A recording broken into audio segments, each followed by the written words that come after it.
guys, we're back at it again today making freezer jam. Today I am trying a new recipe I have not tried, so I'm excited for my children to try this as well. We are doing blueberry freezer jam. So I'm excited to see what the end result will be when we're done. We're going to need 5 cups of blueberries. When you guys get your blueberries, make sure when you're dumping your 5 cups worth, you go through them and find any with stems, and we pull the stems off. Also, if there's any that are mushy and moldy, you want to get those out of there as well. With my 5 cups of blueberries, I'm going to dump them into my Vitamixer. Being the first time making this, just knowing blueberries, they do have a tougher skin. So I want to try to chop that up into several pieces. With my other freezer jams, I do like to mash my fruit so you actually get the hunks of fruit. But for today, we're going to chop this up just a little bit and see how it turns out. Okay, guys, so I've just pureed lightly my 5 cups of blueberries. So now that that is done, we're going to measure out 3 cups of this to go in the bowl and start mixing with sugar. Okay, so now we've measured out our 5 1/4 cups of sugar.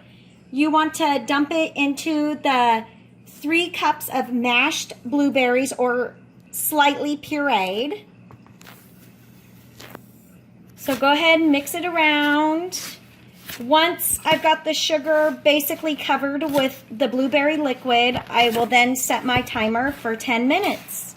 Okay guys, I've got my mound of sugar mixed in.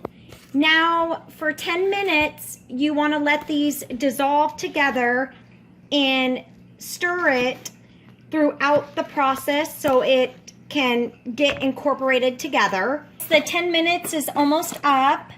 As you can tell, the blueberries and sugar have basically become one. It has dissolved.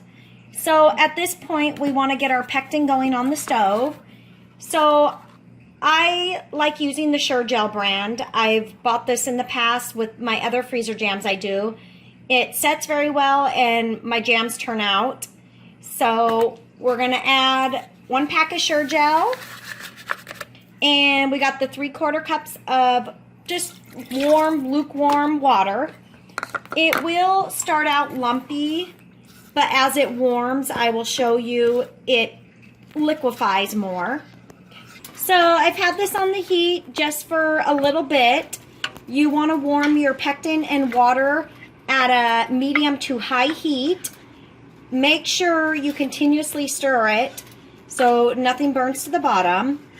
Once it comes to a rolling boil, you want to boil it for 1 minute and then remove it from the stove right away and dump it in with your fruit mixture. Okay guys, it's been a minute at a rapid boil, so the pectin's going into my fruit mixture. Once I get this in here, we're going to want to continuously stir this for 3 minutes just to finish dissolving any sugar crystals. 3 minutes is up and the pectin is incorporated with my jam mixture.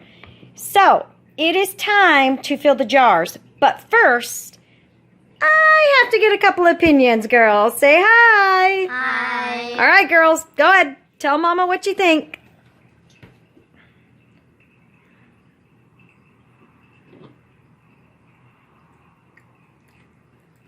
That's good. That is really good. So is it worth putting in the jars and freezing it up, ladies? Oh, she's going for seconds. So I've got my 1.5 jars ready to go, cleaned out, dried, and I'm going to start filling them. All right, I got my jars filled. You guys just want to remember, make sure you're leaving a 1/2 inch headspace. So when these freeze, if they happen to expand at all, you've got that room. After that, you want to just wipe the rings around the jars. Make sure there's no fruit or sugars on there. And then we'll put our lids, put our rings. You want to let them sit on the counter for 24 hours without moving them. And after 24 hours has passed, they can go into the freezer. Thanks for watching, you guys. I hope you guys give this recipe a try as well. My daughters love it. My husband even snuck out and tried it. It's a hit. So, I don't know about you guys, but I've got more blueberries to go. So I'm just going to keep canning, and I look forward to you coming back and watching my next videos. Adios.